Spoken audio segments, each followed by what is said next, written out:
Assalamualaikum warahmatullahi wabarakatuh. Selamat sore semuanya. Jadi pada pertemuan hari ini, kami dari kelompok 2 akan membahas tentang pekerjaan manajerial. Sebelumnya, perkenalkan nama saya Tita Chandra Marsudianto. Dan saya Fenty Nuraini. Untuk materi yang pertama akan dipresentasikan oleh rekan saya, Tita.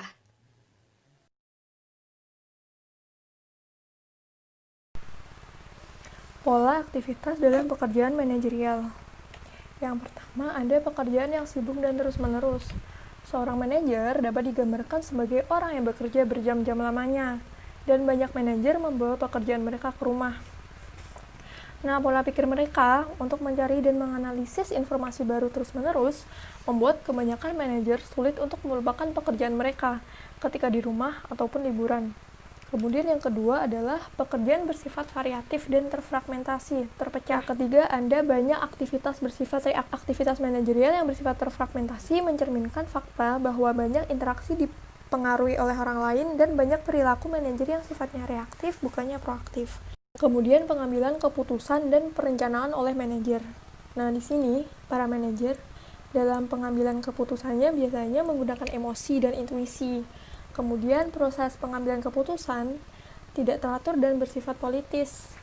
Nah, keputusan penting dalam organisasi secara umum membutuhkan dukungan dan kewenangan dari berbagai orang yang berada pada tingkat manajemen yang berbeda di berbagai subunit organisasi tersebut. Seorang manajer harus mempertimbangkan keputusan apakah hasilnya dapat dilakukan secara politis atau malah bertentangan dengan tujuan organisasi sebelumnya. Kebanyakan perencanaan tidak formal dan adaptif. Nah, para manajer menggunakan teknik mempengaruhi interaksi sehari-hari mereka dengan orang lain untuk memobilisasi dukungan dan menghasilkan sebuah keputusan. Jadi si manajer ini tuh berinteraksi dengan orang di dalam organisasi maupun di luar organisasi. Sehingga manajer dapat mendapatkan dua perspektif berbeda atau usulan yang berbeda. Kemudian, usulan tadi itu dibandingkan dengan keputusan awal, dianalisis supaya menciptakan keputusan yang strategis. Kemudian ada peran-peran manajerial. Nah, peran yang pertama adalah peran interpersonal. Di sini dibagi menjadi 3. Yang pertama adalah sosok figur. Manajer di sini sebagai konsekuensi kewenangan formal sebagai kepala organisasi. Para manajer diharuskan untuk melakukan tugas simbolis tertentu yang bersifat legal dan sosial. Di sini manajer juga diharapkan sebagai sumber inspirasi. Contohnya, manajer menghadiri acara pemotongan pita peresmian, menandatangani dokumen, dan menyapa tamu perusahaan. Kemudian peran manajer sebagai peran pemimpin. Unit organisasinya berfungsi sebagai suatu kesatuan dalam mencapai tujuan, di mana manajer perlu mengarahkan, memotivasi, dan menciptakan kondisi yang memungkinkan untuk bekerja bagi para pengikutnya. Kemudian manajer juga sebagai peran penghubung. Seorang manajer harus membangun dan menjaga komunikasi dengan kontak internal maupun eksternal perusahaan. Kemudian ada peran informasional. Yang pertama yaitu adalah manajer sebagai peran pemantau. Nah, seorang manajer berperan sebagai pencari informasi yang berkaitan dengan industri dan organisasinya. Kemudian manajer sebagai pembagi informasi. Di sini, manajer mengkomunikasikan informasi ke anggota, tim, atau karyawan yang ada di dalam organisasinya yang berkaitan lainnya di dalam perusahaan. Contohnya, di sini manajer menyampaikan memo atau laporan kepada bawahan mengenai peraturan baru. Kemudian peran yang selanjutnya yaitu adalah manajer sebagai juru bicara. Nah, di sini berperan sebagai juru bicara yang meneruskan informasi tentang organisasinya dan tujuan organisasinya ke pihak luar. Kemudian ada peran pengambilan keputusan. Peran yang pertama di sini adalah sebagai wirausaha. Manajer harus mampu membuat suatu perubahan dan mengendalikannya untuk kemajuan organisasi. Kemudian ada peran sebagai pemecah masalah. Jadi manajer mampu bertanggung jawab menyelesaikan permasalahan dan hambatan di dalam organisasi. Kemudian manajer sebagai pembagi sumber daya. Nah, berperan sebagai pembagi sumber daya yaitu menentukan di mana sumber daya tersebut harus dialokasikan untuk mendapatkan hasil yang terbaik. Sumber daya di sini yang dimaksud itu bisa berupa dana, tenaga kerja, material, dan sumber daya lainnya. Kemudian peran yang terakhir yaitu adalah sebagai negosiator. Seorang manajer melakukan negosiasi dengan pihak luar untuk memperjuangkan kepentingan bisnis perusahaannya. Kemudian ada teori tentang tuntutan, kendala, dan pemilihan. Tuntutan, kendala, dan pemilihan ini tuh membentuk sifat pekerjaan dan dapat memengaruhi perilaku sifat para manajer. Oke, selanjutnya ada determinan lain pekerjaan manajerial. Nah, di sini itu dibahas bahwa penelitian itu menunjukkan aktivitas manajerial itu dipengaruhi oleh beberapa variabel situasional. Yang pertama, ada tingkatan manajemen. Di tingkatan manajemen ini itu terdapat dijelaskan ada 3 tingkat manajer. Yang pertama ada manajer tingkat tinggi atau yang disebut juga manajer puncak. Kalau dalam perusahaan itu disebut eksekutif, CEO, presiden maupun wakil presiden. Nah, di manajer puncak ini itu manajernya bertanggung jawab untuk manajemen keseluruhan dari sebuah organisasi. Jadi manajer puncak ini lebih ke arah keahlian konseptual. Manajer puncak ini yang bertanggung jawab untuk membuat keputusan yang penting dalam organisasi yang mencakup tujuan organisasi, perencanaan strategi untuk mencapai tujuan, penentuan kebijakan umum, rancangan kebijakan umum, rancangan struktur organisasi, dan alokasi sumber daya. Selanjutnya itu ada manajer menengah. Nah, manajer menengah ini itu mereka bertanggung jawab untuk melaksanakan kebijakan dan program. Mereka biasanya itu lebih ke arah keahlian hubungan antar manusia. Jadi manajer menengah ini itu yang mengarahkan kegiatan manajer dari tingkat yang lebih rendah dan kadang-kadang mengarahkan karyawan operasional juga. Mereka bertanggung jawab kepada manajer yang lebih senior.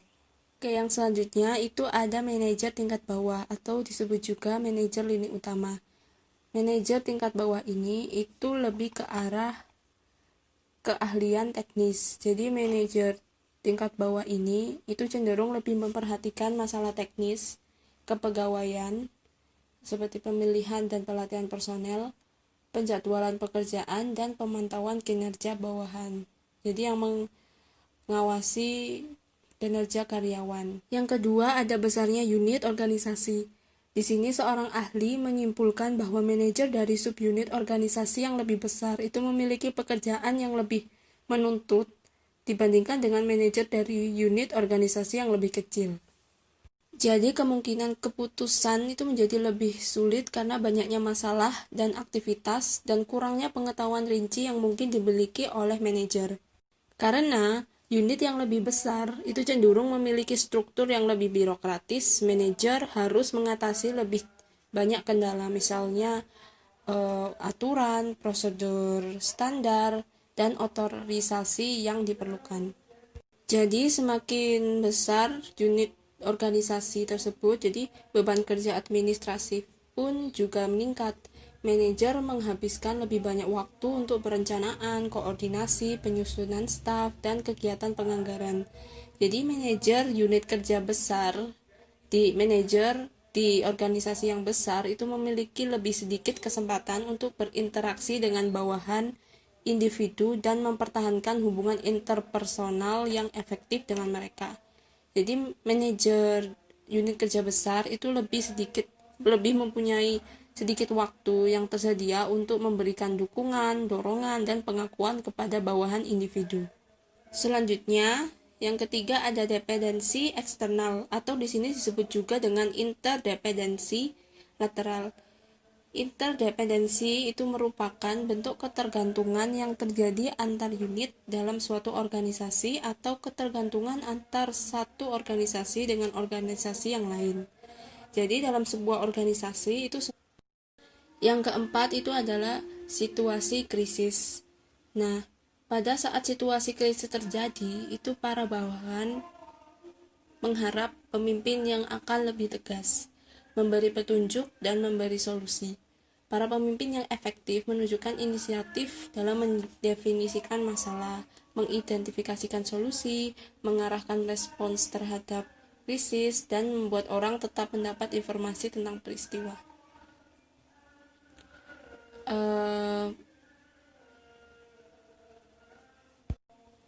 Peneliti menemukan bahwa responden dari organisasi nirlaba itu lebih memilih pemimpin untuk menggunakan lebih banyak pemecahan masalah dan perilaku direktif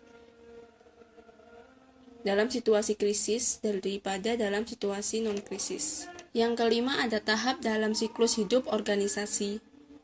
Organisasi itu bergerak di sepanjang siklus hidup yang mirip dengan organisme biologis.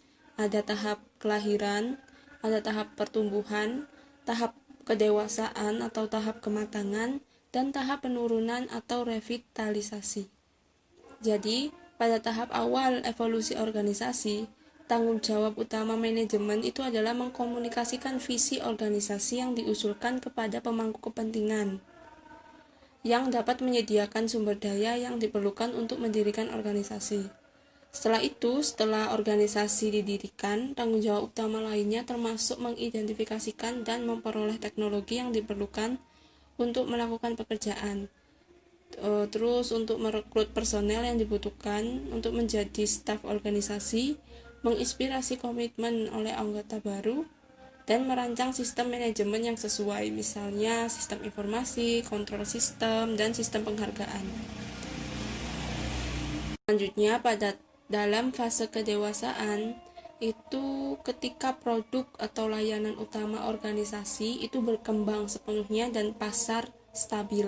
Tanggung jawab utama manajemen adalah menyusun pekerjaan dan mengembangkan prosedur untuk meningkatkan efisiensi operasi atau efektivitas produksi. Proses kegiatan manajerial ini ada 4. Yang pertama adalah pembuat keputusan, yang kedua ada mempengaruhi orang, yang ketiga ada mengembangkan dan menjaga hubungan, dan yang terakhir ada memperoleh dan memberi informasi.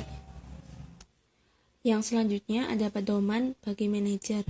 Nanti pedoman bagi manajer ini membahas tentang beberapa hal yang dapat dilakukan oleh para manajer agar dapat menggunakan waktu secara bijaksana, mengatasi tuntutan, dan menangani konflik peran. Nah, di pedoman ini itu didasarkan pada penelitian, pengalaman praktis, dan rekomendasi dari konsultan.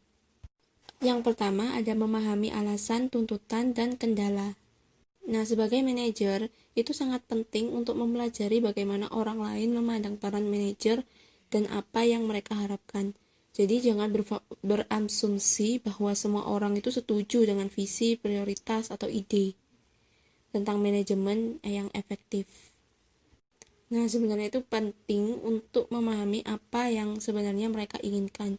Jadi, memahami ekspektasi peran mereka itu membutuhkan interaksi tatap muka yang sering, mengajukan pertanyaan, mendengarkan orang lain daripada terus-terusan berceramah kepada para karyawan, dan juga peka terhadap reaksi negatif. Jadi kenali para karyawan itu secara pribadi sehingga kamu yang sebagai manajer itu dapat membantu meningkatkan minat dan bakat mereka. Identifikasi pula hambatan yang dihadapi karyawan sehingga mereka pun dapat melakukan yang terbaik dalam pekerjaannya. Menciptakan lingkungan kerja di mana para anggota organisasi itu dapat memberikan kemampuan yang terbaik mereka. Yang kedua, ada menentukan apa yang ingin Anda capai. Jadi, setiap karyawan itu memiliki tujuan bekerja. Tak hanya membuat tujuan sendiri, tetapi tugas manajer itu juga untuk mengarahkan karyawan kepada tujuan tersebut. Yang ketiga adalah menganalisis bagaimana Anda menggunakan waktu Anda.